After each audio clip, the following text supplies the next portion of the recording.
ಸಕ್ಕರೆ ಕಾಯಿಲೆ, ಮಧುಮೇಹ ಅಥವಾ ಈ ಡಯಾಬಿಟಿಸ್ ಅನ್ನುವಂತಹದ್ದು ಇತ್ತೀಚಿನ ದಿನಗಳಲ್ಲಿ ಬಹಳ ಕಾಮನ್ ಆದಂಥ ಸಮಸ್ಯೆ ಮತ್ತು ಜನರಲ್ಲಿ ಬಹಳಷ್ಟು ಗೊಂದಲ ಇರುವಂತಹ ಸಮಸ್ಯೆ. ಒಂದ್ಸತಿಗೆ ಡಯಾಬಿಟಿಸ್ ಅಂತ ಬಂದರೆ ಮತ್ತೆ ಅದಕ್ಕೆ ಚಿಕಿತ್ಸೆನೇ ಇಲ್ವಾ, ಔಷಧಿ ಮೇಲೇ ಡಿಪೆಂಡ್ ಆಗಿರ್ಬೇಕಾ, ಅಥವಾ ಡಯಾಬಿಟಿಸ್ ಬಂದವರು ಮುಂದೆ ಕಾಂಪ್ಲಿಕೇಶನ್ಸ್ ಆಗೇ ಆಗುತ್ತಾ, ಡಯಾಬಿಟಿಸ್ ಬಂದರೆ BP ಬಂದೇ ಬರುತ್ತಾ ಅನ್ನುವಂತಹ ಗೊಂದಲಗಳು ಬಹಳ ಇದೆ. ಮತ್ತೆ ಯಾವ ಕಾರಣಗಳಿಂದಾಗಿ ಡಯಾಬಿಟಿಸ್ ಬರುತ್ತೆ ಅನ್ನುವಂತಹದ್ದೇ ಬಹಳಷ್ಟು ಜನರಿಗೆ ಗೊತ್ತಿಲ್ಲ.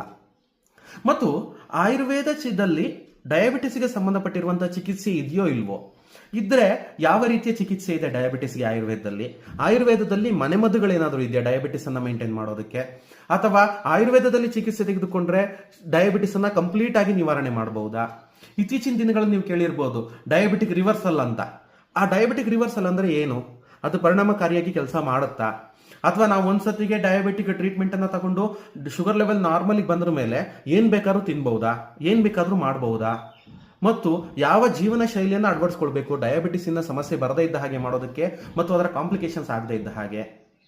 ಮತ್ತೆ ಯಾಕೆ ಇತ್ತೀಚಿನ ದಿನಗಳಲ್ಲಿ ಶುಗರ್ ಲೆವೆಲ್ ತುಂಬಾ ಜಾಸ್ತಿ ಆಗ್ತಿದೆ, ಮತ್ತೆ ಶುಗರ್ ಬಂದಿರುವಂತವರಲ್ಲಿ ಯಾವ ಯಾವ ಕಾಂಪ್ಲಿಕೇಶನ್ಸ್ ಬರುವಂತಹ ಸಾಧ್ಯತೆಗಳಿರುತ್ತೆ, ಶುಗರ್ ಬಂದ್ರೆ ಯಾವ ಯಾವ ಲಕ್ಷಣಗಳಿರುತ್ತೆ, ಶುಗರ್ ಬಂದವರು ಏನೇನನ್ನ ಮಾಡಬಹುದು, ಏನೇನನ್ನ ಮಾಡಬಾರ್ದು, ಮತ್ತು ಯಾವ ಚಿಕಿತ್ಸೆ ಡಯಾಬಿಟಿಕ್ ಬಂದಿರುವಂತಹ ಪೇಷಂಟ್ಸ್ ಅಲ್ಲಿ ತುಂಬಾ ಉತ್ತಮವಾದಂತಹದ್ದು, ಮತ್ತು ಅನ್ಕಂಟ್ರೋಲ್ ಡಯಾಬಿಟಿಕ್ ಆಗೋದಕ್ಕೆ ಏನೇನು ಕಾರಣಗಳು, ಯಾವ ಯಾವ ತಪ್ಪುಗಳನ್ನ ನೀವು ಮಾಡ್ತೀರಿ ಡಯಾಬಿಟಿಸ್ ಇಂದ ಸಫರ್ ಆಗ್ತಾ ಇರುವಂತವರು, ಅದರಿಂದ ಶುಗರ್ ಕಡಿಮೆನೇ ಆಗಲ್ಲ.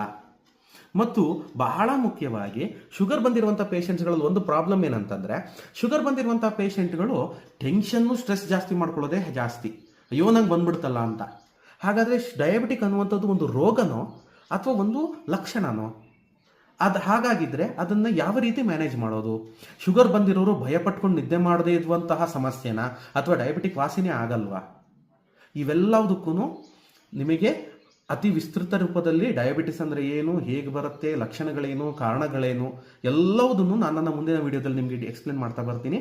ಮತ್ತು ಡಯಾಬಿಟಿಸ್ ಬಂದಿರುವಂತವರು ಯಾವುದೇ ಕಾರಣಕ್ಕೂ ಟೆನ್ಷನ್ ತಗೊಳ್ಳೋ ಅವಶ್ಯಕತೆ ಇಲ್ಲ, ಡಯಾಬಿಟಿಸ್ ಅನ್ನ ಬಹಳ ಸುಲಭವಾಗಿ ಮ್ಯಾನೇಜ್ ಮಾಡಬಹುದು. ಈ ಎಲ್ಲದನ್ನು ನಾನು ನನ್ನ ಮುಂದಿನ ವಿಡಿಯೋದಲ್ಲಿ ನಿಮಗೆ ಎಕ್ಸ್ಪ್ಲೇನ್ ಮಾಡ್ತಾ ಬರ್ತೀನಿ.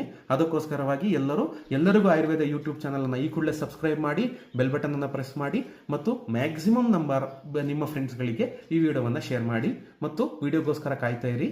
ಎಲ್ಲರಿಗೂ ನಮಸ್ಕಾರ.